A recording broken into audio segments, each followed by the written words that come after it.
of us, we do not understand the way of talking, so we will speak to walk out. We do not be part of this process.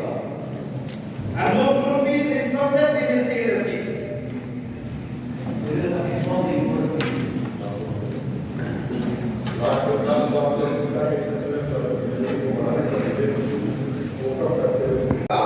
Because written speech has to circulate. It is not that the Honorable Governor is speaking only because press is there.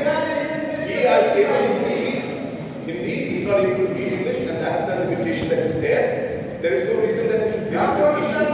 He is not doing it because he wants to do it. He is doing it because he has limitations not English, but Hindi.